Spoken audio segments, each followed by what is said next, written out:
चाहिए थी। पहले तो मैं पाकिस्तान तहरीक-ए-इंसाफ़ के तमाम कारकुनान को, पाकिस्तान मुस्लिम लीग कायद-ए-आज़म के दोस्तों को मुबारकबाद देना चाहता हूँ। कल पंजाब असम्बली में हमने जो ट्रांजिशन ऑफ पावर है, यानी इंतकाल इक़्तिदार है, वो पूरी तरह मुकम्मल हुआ जब स्पीकर जो है वो मुंतखब हो गए और एक लोटा जो है वो अपने अंजाम को पहुँचा। और इंशाअल्लाह ताला ये जो भी बहरान आया है, इसका एक बड़ा जो सबक मिला है वो ये है कि जो लोग इस तरह से अपनी सियासी वफ़ादारियाँ बदलेंगे पैसों के लिए और अपने वोटर को जो है इस तरह धोखा देंगे, उनका कोई सियासी मुस्तक़बिल है जो है वो नहीं रहेगा। और ये इस सारे बहरान में खुल के हमारे सामने आया है, जो पाकिस्तान के लिए बहुत मुस्बत पेशरफ्त है। दूसरा, मैं ये समझता हूँ कि इसमें ये जो सुप्रीम कोर्ट का हालिया फ़ैसला है, जिसके नतीजे में पहली बार पाकिस्तान में सियासी जमातों के अंदर एक जमहूरियत जो है वो आएगी। और पहली बार जो सुप्रीम कोर्ट ने ये एक डिफ़ाइन किया है, जो आर्टिकल 63A में तो पहले से डिफ़ाइंड था, लेकिन सुप्रीम कोर्ट ने उसको मज़ीद इसको एक अब बना दिया है कि जो पार्लिमानी पार्टी है वो असल ताकत है सियासी जमातों की। लिहाजा जो खाली जो ऊपर बैठे हुए पहले फ़ैसले जो बंद कमरों में होते थे सियासी जमातों में, अब वो भी नहीं हो सकेंगे। पार्लिमानी पार्टीज़ की मीटिंग्स जो हैं उनको रेगुलेट करना पड़ेगा और पार्लिमानी पार्टीज़ जो हैं वो फ़ैसला करेंगी कि उनका जो लीडर ऑफ़ द हाउस हैं वो कैसे चलेंगे, कैसे रिमूव होंगे, क्या होगा। ये बहुत बड़ी एक मैं समझता हूँ कंट्रीब्यूशन है सुप्रीम कोर्ट की, जो उन्होंने सियासी जमातों के अंदर जमहूरियत के लिए जो है की है। सबसे जो मैं मूड पॉइंट मैं अपनी जो एक इस वक्त जो मामला चल रहे हैं उन पे आने से पहले, एक मुलाकात हुई है परसों इलेक्शन कमीशन ऑफ पाकिस्तान की जो हुक्मरान इत्तेहाद है उनके लोगों से, कल हुई है, और उसमें उन्होंने डिस्कस किया है पीटीआई का फंडिंग केस। ये एडमिटेड है कि उन्होंने पीटीआई का फंडिंग केस डिस्कस किया है। अब जो इलेक्शन कमीशन ऑफ पाकिस्तान है, इसके जो चेयरमैन हैं और जो मेंबरान हैं, वो तमाम के तमाम हाई कोर्ट के जज के बराबर तनख्वाह लेते हैं और सुप्रीम कोर्ट के जज के बराबर लेता है चीफ इलेक्शन कमिश्नर। और उनके जो पर्क्स और प्रिविलेजेस हैं वो तमाम जो हैं वो पाकिस्तान की आला अदालतों के जजेस के मुताबिक हैं। और इसी पैरेलल में, यानी इसी नौयत में, उनकी जो कोड ऑफ कंडक्ट है वो उनके ऊपर अप्लाई होता है जो सुपीरियर कोर्ट्स का कोड ऑफ कंडक्ट है।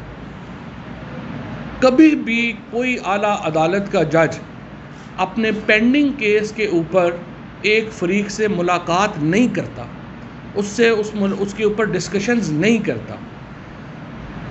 ये जो मुलाकात हुई है, ये कोड ऑफ कंडक्ट जो है इलेक्शन कमीशन ऑफ पाकिस्तान का, पाकिस्तान की अदलिया का, उसकी सरीहन खिलाफ वर्जी है।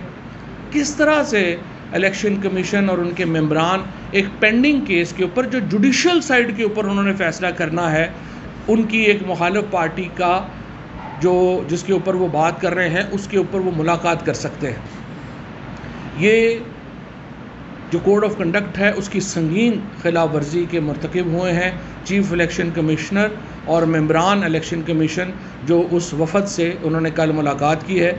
आपको याद होगा कि जब केस चल रहा था अभी डिप्टी स्पीकर, ये जो हमारा पंजाब की रूलिंग का, तो बार कौंसिल के लोगों ने, जो बरह रास्त फ्रीक भी नहीं थे, उन्होंने चीफ जस्टिस पाकिस्तान से मिलने की कोशिश की, तो चीफ जस्टिस पाकिस्तान ने उन्हें मिलने से इनकार कर दिया, ये कह के कि आपका केस हमारे पास पेंडिंग है, आप उसमें एक फ्रीक हैं, लिहाजा इस वक्त आपकी मुलाकात जो है वो मेरे साथ चैम्बर में मुनासिब नहीं है।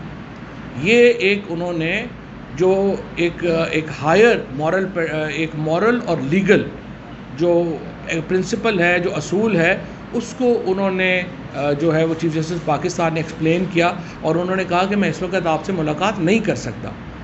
दूसरी तरफ इलेक्शन कमीशन के मेंबरान ने इस असूल को बालाए ताक रख के पेंडिंग केस के ऊपर एक फ्रीक के साथ मुलाकात की और उन्हें यकीन दिलाया है कि जनाब ये फ़ैसला जो है वो हम करेंगे। ये उन्होंने बाद में प्रेस कॉन्फ्रेंस भी की है, उन्होंने बाद में प्रेस रिलीज़ भी जारी की है।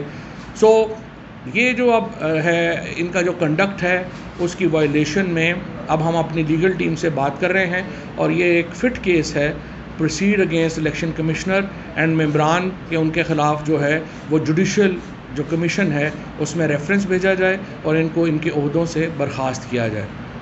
इससे पहले भी आज मुल्क में जो बहरान है, इस बहरान की सबसे बड़ी वजह इंतखाबात का ना होना है। जब स्पीकर की रूलिंग का केस आया था और उसके बाद वो केस सुप्रीम कोर्ट में चैलेंज हुआ था, तो बिल्कुल वाज़ेह था कि सुप्रीम कोर्ट ये कह रही थी उस वक़्त जजिस को बुला के भी, उन्होंने जो पॉलिटिशियंस को बुला के भी शहबाज शरीफ साहब की भी बात सुनी, बिलावल भुट्टो की बात भी सुनी, और वाज़ेह था कि सुप्रीम कोर्ट का जो एक उस वक़्त मतमाय नज़र था वो ये था कि इलेक्शंस की तरफ जाना चाहिए, क्योंकि एक सवाली एक पॉलिटिकल क्वेश्चन है और पॉलिटिकल क्वेश्चन जो है वो अदालतों में रिजॉल्व नहीं होते, वो लोग रिजॉल्व करते हैं। उस वक़्त अगर आपको याद होगा, इलेक्शन कमीशन ऑफ पाकिस्तान में चीफ इलेक्शन कमिश्नर का ये बयान आया कि हम तो इलेक्शन करा ही नहीं सकते अक्टूबर तक। आज इस मुल्क में जो बहरान है वो इलेक्शन कमीशन के उस बयान की वजह से, जिन्होंने उस वक़्त इलेक्शन कराने से इनकार कर दिया, जो उनकी आइनी ज़िम्मेदारी थी आइन के तहत कि उन्होंने इलेक्शन करवाने हैं, उन्होंने इलेक्शन करवाने से इनकार कर दिया और मजबूत किया मौजूदा हुक्मरान इत्तेहाद के एजेंडे को, ताकि वो आए और मुल्क का बेड़ा गर्क कर दे, जो इन्होंने कर दिया। आज डॉलर 250 में भी नहीं मिल रहा मार्केट में, ये 100 दिनों में हुआ है। आज पाकिस्तान की करेंसी यूक्रेन के बाद, यूक्रेन इस वक्त हालत जंग में है रूस के साथ, पाकिस्तान की करेंसी यूक्रेन के बाद सबसे ज़्यादा अगर दुनिया में किसी करेंसी में गिरावट आई है तो वो पाकिस्तान की करेंसी में आई है। ये हालात हैं इस वक्त हमारी मईशत के, और इस मईशत को इस जगह पे पहुंचाने में जो शहबाज शरीफ का रोल है, जो PDM का रोल है, इनका तो है ही है, लेकिन सबसे बड़ा role election commission of Pakistan का है, जिन्होंने उस वक़्त जब इलेक्शन की तरफ, आज मुल्क में नई हुकूमत आ चुकी होती, हम एक स्टेबल इन्वायरमेंट में होते, हमें पता होता लोगों ने क्या फ़ैसला करना है। लोगों, जब भी जमहूरियत में एक हद से बड़ा होता है क्राइसिस, तो आप क्या करते हैं, आप इलेक्शंस की तरफ जाते हैं। हमने इलेक्शंस की तरफ चला जाना था। आज एक मुस्तहकम हुकूमत हमारे सामने होती, हमें पता होता कि ये जो पॉलिसी है वो है क्या, किधर जा रही है, किधर नहीं जा रही। इस वक्त ना किसी को सर का पता है, किसी को पता नहीं है कि शहबाज शरीफ जो इस वक्त चेयरमैन CDA के, असल में तो इस वक्त जो शहबाज शरीफ हैं, पाकिस्तान की तारीख़ में पहली बार एक ऐसी हुकूमत वफाक में हुकूमत है जिसके किसी सूबे में हुकूमत नहीं है। सो प्रैक्टिकली शहबाज शरीफ जो हैं वो CDA के वज़ीर आज़म, सो उनकी वजह से वो कोई फ़ैसला कर ही नहीं पा सकते। वो कैसे जाके IMF से फिर आर्मी चीफ़ को बात करनी पड़ रही है, क्योंकि जो शहबाज शरीफ है वो तो तेल की कीमत खुद नहीं बढ़ा सका। आपको याद होगा पहले इन्होंने बयान दिया कि हमें आर्मी चीफ़ की मदद की ज़रूरत है तेल बढ़ाने की कीमत बढ़ाने के लिए।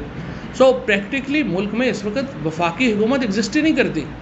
CDA की जो चेयरमैनी है वो एग्जिस्ट करती है, ये प्राइम मिनिस्टरशिप एग्जिस्ट नहीं करती। अब IMF जो है उसके साथ हमारा मुआहदा अभी तक इसलिए नहीं हो पा रहा कि उनको भी समझ नहीं आ रही कि जब चारों सूबे ही इनके साथ नहीं हैं, जब इनकी अपने मुल्क में जो है ये बेचारे जो हैं ये जाके बर्गर भी अकेले नहीं खा सकते, बाहर लोग इनको लोटे लोटे के नारे लगाते हैं, ये जाके जो है वो किसी भी पब्लिक मुकाम के ऊपर खड़े ही नहीं हो सकते, तो वो IMF वाले भी परेशान हैं। ज़ाहिर है उनका यहाँ पे भी डायरेक्टरेट है, वो कहते हैं इनसे बात करें तो करें क्या। पाकिस्तान की इस वक्त जो अमली आलमी सूरत हाल है, आप देखिए कि रशिया के वज़ीर ख़ारजा ने बिलावल भुट्टो से मिलने से इनकार कर दिया। उन्होंने कहा ये पता नहीं कौन है, लड़का सा आ गया है, इंटर्नशिप कर रहा है, करे, वो 12-12 दिन तो वो दफ्तर ही नहीं जाता, लोग उसको जानते ही नहीं। आपने अपनी फ़ॉरेन पॉलिसी में ख़ुद को तनहा कर लिया, आपने अपनी मुआशी पॉलिसी में ख़ुद को जो है वो तबाह बर्बाद कर लिया, और अब आप एक अड़े हुए हैं कि नहीं हमने इलेक्शन नहीं कराने। इलेक्शन क्यों नहीं कराने? ये सिर्फ जो PTI को इससे इनको डर पड़ा हुआ है कि ये 2 तिहाई अक्सरियत से इमरान खान जीत जाएगा। क्या आप इस वजह से इलेक्शन इलेक्शन जो है उसको होल्ड करा सकते हैं, इलेक्शन को इल्तवा में रख सकते हैं कि आपको यकीन है कि हमारी मुखालिफ जमात जो है वो इलेक्शन जीत जाएगी, लिहाजा हम इलेक्शन नहीं करवाते? ये तो देखें, ये तो हमारे गली मोहल्लों में क्रिकेट के मैच होते थे कि आप जो बंदा बॉल या विकटें लेके आया होता था वो बारी लेके कहता था मैंने नहीं कराना, बॉल नहीं, मैं नहीं देता विकटें, ये विकटें तो मेरी हैं। इस तरह का बच्चों वाला एटीट्यूड है इनका, और इस एटीट्यूड के साथ ये मुल्क को शदीद नुकसान पहुंचा रहे हैं। ये अगर आपने इलेक्शन नहीं करवाने इस डर से कि इमरान खान इलेक्शन जीत जाएगा, फिर आप मुल्क में कोई और सिस्टम कर लें। फिर आप जो है वो कहें कि हमने और कोई कम्युनिस्ट जो निज़ाम था रूस में वो सिस्टम बनाना है, हमने डिक्टेटरशिप लानी है, क्योंकि जमहूरियत में तो ये नहीं हो सकता। आप इसलिए जो इलेक्शन इल्तवा में नहीं रख सकते कि मुझे डर है मेरा मुखालिफ जीत जाएगा, मैं इलेक्शन ही नहीं करवा रहा। ये तो एक अजीब गरीब बात है। अब आइए ये जो फाइनेंशियल टाइम्स की जो स्टोरी है इसके ऊपर जो बात हुई, पहली बात तो ये है कि जो फाइनेंशियल टाइम्स में कोई नई बात नहीं हुई। हम मान रहे हैं कि ये 1.3 मिलियन डॉलर जो हैं ये पीटीआई को वोटन से ट्रांसफ़र हुए थे, हमने ये डिक्लेयर किए हुए हैं अकाउंट। इसमें अभी तक मुझे समझ नहीं आई कि हमने एलिगेशन क्या है और हमने जवाब क्या देना है। मिसाल के तौर के ऊपर अगर दुनिया में जो फ़ंड रेजिंग है वो ऐसी ही होती है जैसे आप और पहली बात मैं आपको कहूँ, इमरान खान पाकिस्तान के सबसे बड़े फ़ंड गेटर हैं। ये सिर्फ 9 अरब रुपया इस साल शौकत खानम ने इकट्ठा किया है। नमल ने अभी पिछले 2 हफ्तों में $2 मिलियन इकट्ठा किया है। इसी तरह से जो पीटीआई की नामंजूर.com है उसको मेरा ख्याल है को 5-6 दिनों में 47 करोड़ रुपया जो है वो ओवरसीज़ पाकिस्तानीज़ ने दिया है।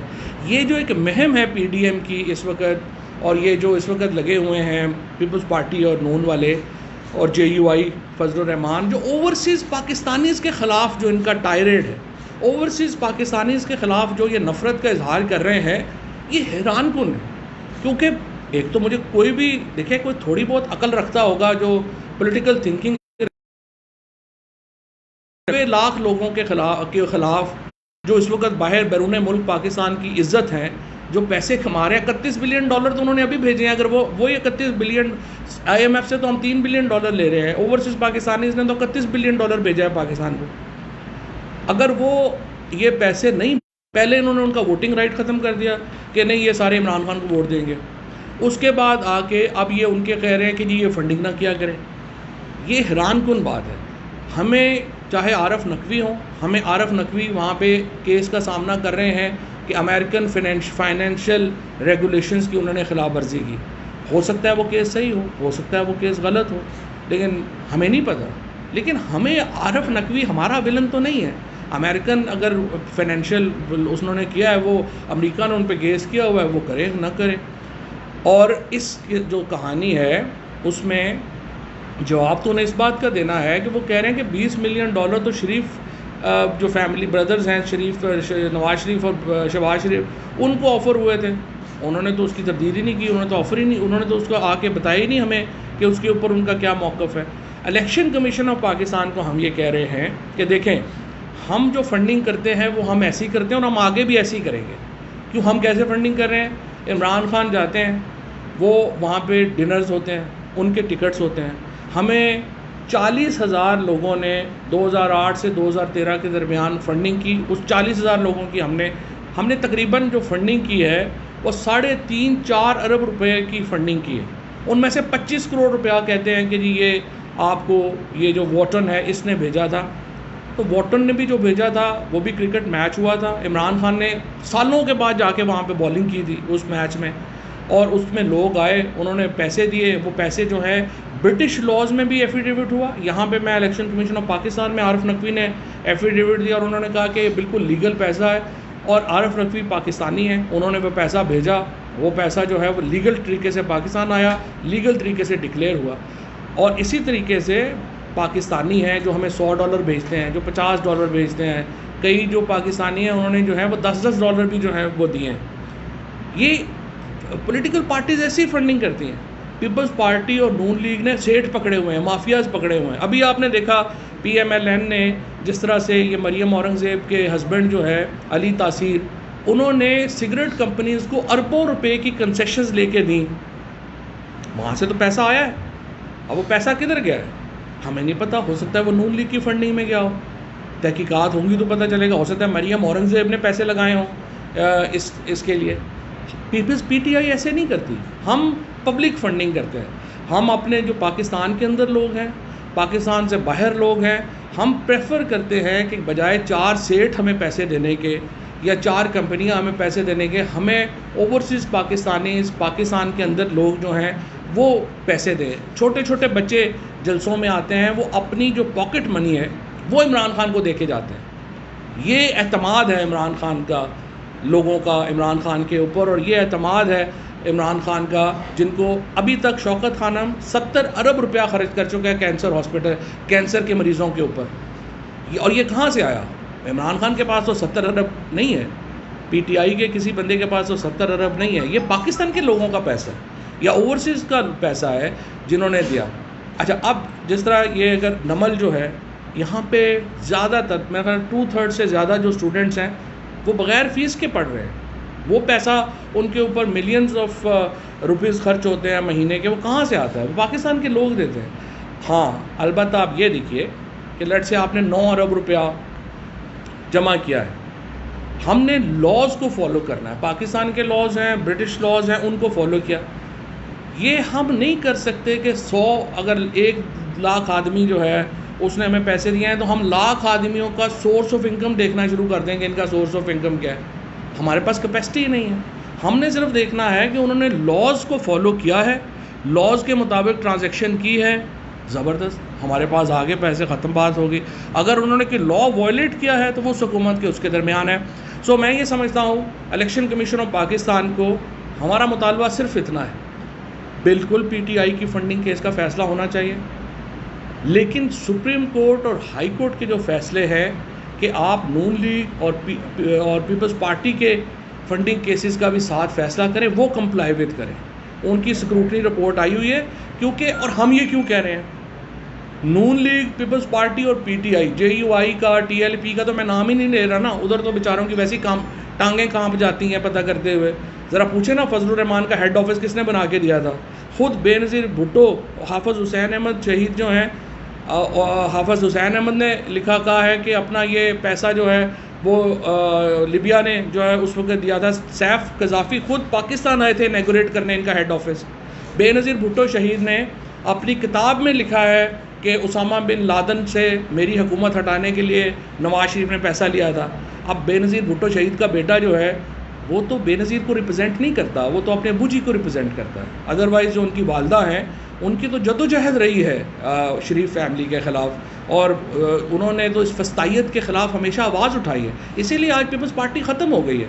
बिलावल भुट्टो का बेनज़ीर से तो ताल्लुक़ ही नहीं लगता, वो तो सारे अपने, वो तो जरदारी फैमिली है। पिछली दफ़ा भी मैंने भुट्टो कहा तो अमीर हुसैन भुट्टो साहब का मुझे मैसेज आया, वो बड़े मेरे से नाराज़ हुए। उन्होंने कहा कि आप जरदारी को जो है वो भुट्टो भुट्टो कही जा रहे हैं। लेकिन बहरहाल मैं इस वक्त तो अनफॉर्चुनेट है कि वो बेनज़ीर भुट्टो की तो विरासत ही ख़त्म हो गई और वो सारा एक जरदारी साहब का शुरू हो गया। लेकिन बहरहाल ये जो मैं समझता हूँ कि जो मुलाकात की है ये कोड ऑफ कंडक्ट की ख़िलाफ़ वर्जी है, इसके पेश नज़र इनके ख़िलाफ़ रेफरेंस जो है वो मूव किया जा सकता है। उसके बाद जो केस का फ़ैसला है वो पीपल्स पार्टी, पीएमएलएन और पीटीआई का केस इकट्ठा लोगों के सामने रखा जाए, और उसकी ज़रूरत इसलिए है कि लोग एक कंपैरिजन कर सकें, लोग देख सकें कि कौन सी पार्टी कैसे फ़ंड इकट्ठा करती है। मकसद ये नहीं है कि एक पार्टी जो है उसको आप बता दें और दूसरी पार्टियां जो हैं उनको आप मौका दे दें उस पर तनकीद करने का। हक़ तो यही है ना कि आप जो मीडिया है उसके सामने कंपैरिजन आए, पीटीआई की फ़ंडिंग कैसे होती है, नून की फ़ंडिंग कैसे होती है, पीपल्स पार्टी की फ़ंडिंग कैसे होती है। इन तीन का तो इसलिए फ़ौरन करते हैं कि इनका मुकम्मल है स्क्रूटनी। उसके बाद ज़रा जेयूआई की भी फ़ंडिंग करें, जमात इस्लामी का फिर भी जो है वो फॉर्मलाइज सिस्टम है। उसके बाद टीएलपी का करें, बाकी पार्टीज़ का भी करें। और ये मैं समझता हूँ कि फंडामेंटल राइट है पाकिस्तान के लोगों का जानना कि पॉलिटिकल पार्टीज़ अपनी फ़ंडिंग कैसे करती हैं, क्योंकि उनकी जो फंडिंग ट्रेंड है वो आपको फिर बताएंगे कि उनकी पॉलिसीज़ क्या होंगी, कौन कौन सा सेट प्ले कर रहा है, कौन कौन कैसे जो है वो पैसे खर्च कर रहा है। शुक्रिया। तो ये बता दें कि ये एक ही केस नहीं है पेंडिंग इलेक्शन कमीशन पाकिस्तान के पास, कौमी का केस भी पेंडिंग में है, उसका भी फैसला नहीं हो रहा, मनी लॉन्ड्रिंग का भी है और मॉनिटरिंग का भी अभी तक फैसला नहीं हुआ। तो क्या सिर्फ पूरे होना चाहिए था इस वक्त असम्बली के अंदर एक वोट की अक्सरियत थी, किसी भी टाइम पे खत्म हो सकती है? देखिए ना, पहली बात तो यह है कि जो बाकी केसेस हैं, मॉडल टाउन तो चौधरी परवेज़ इलाही साहब ने कहा है कि वो टेकअप कर रहे हैं, इसलिए मैंने राना सनाउल्लाह साहब को कहा था कि मैं अपना बयान जो है उसको ज़रा तब्दील करता हूँ। पहले मैंने कहा था कि पंजाब ने नहीं आने देते, अब मैं ये कह रहा हूँ कि पंजाब में आएंगे तो सही राना साहब, पंजाब से वापस आएंगे हमें पता नहीं। लिहाजा ये राना साहब अपनी जजमेंट खुद कर लें, क्योंकि उनके ऊपर काफ़ी सारे केसेस हैं। वो देख लें कि उन्होंने कब जाना है, क्या करना है। वापस आने की गारंटी हम जो है वो नहीं देंगे। उसी तरीके से जो बाकी केसेस हैं उनको चलना चाहिए। और आपकी बात बिल्कुल सही है कि पीडीएम ऐसे बिहेव कर रही है जैसे पाकिस्तान में एक ही केस है। आज भी उन्होंने अपने केस में जो है वो तारीख ली है, जो इनका मनी लॉन्ड्रिंग का केस है। लेकिन हमें कोई प्रॉब्लम नहीं, हम चाहते हैं ये फंडिंग केस का फैसला आना चाहिए, कोई प्रॉब्लम नहीं। सिर्फ आना इन दोनों के साथ चाहिए ताकि मीडिया को, लोगों को कंपैरिजन मिल सके कि कैसे फंडिंग हो। फवाद साहब ये बताइएगा कि जो रेजिग्नेशन एक्सेप्ट हुए हैं इन पर ज़िमनी इंतखाबात में तहरीक इंसाफ हिस्सा लेगी। और सेकंड, अगर जजेस के कोड ऑफ कंडक्ट की बात की जाए तो इलेक्शन कमीशन के मेंबरान सियासी जमातों के रहनुमाओं से नहीं मिल सकते, आपकी पार्टी के लोग भी मिलते हैं? नहीं, जो मिल नहीं सकते, अगर उनका मामला है वो उस वक्त नहीं मिल सकते जब वो जुडिशल साइड के ऊपर काम कर रहे हैं। एडमिनिस्ट्रेटिव साइड के ऊपर तो ज़ाहिर है ना कि अगर वोटर लिस्टों में मेरा इशू है तो वो तो जाके मैं मिलूँगा ना। अगर मेरे पोलिंग स्कीम ख़त्म हो गया तो मैं जाके मिलूँगा ही, तो बताऊँगा ना। आप नहीं मिलते जहाँ जुडिशल साइड आपकी जो है वो हो। और दूसरी बात ये जो रेजिग्नेशंस की है वो पहले चूँकि आपने भी की थी, देखिए रेजिग्नेशंस इररेलेवेंट हैं। हम जनरल इलेक्शंस की तरफ जा रहे हैं। ज़िमनी इलेक्शन से पहले इंशाअल्लाह ताला वफाकी हुकूमत घर चली जाएगी और हम मुल्क में जनरल इलेक्शन की आप बात कर रहे हैं। अभी पीएम की जो नून लीग की जो अपनी मुशावरत हो रही है उसमें इत्तलात ये है कि नवाज शरीफ साहब को ये कहा जा रहा है कि वो पाकिस्तान वापस आ जाए और जो जनरल इलेक्शंस में जाना है नून लीग में उसको वो लीड करें। आपको लगता है कि नवाज शरीफ इस सिचुएशन में वापस आएंगे? और अगर वो आते हैं तो क्या नहीं है, क्योंकि उनके बच्चे जो हैं वो तो कहते हैं कि हम तो शहरी नहीं, हम पे लॉज ही अप्लाई नहीं करते। लेकिन अगर नवाज शरीफ पाकिस्तानी शहरी हैं तो उनका हक है कि वो वापस आएँ और नवाज शरीफ को वापस आना चाहिए। वापस आके उनको जेल जाना है, जेल जाके उनका जो केस है उसको प्रोसीड होना चाहिए।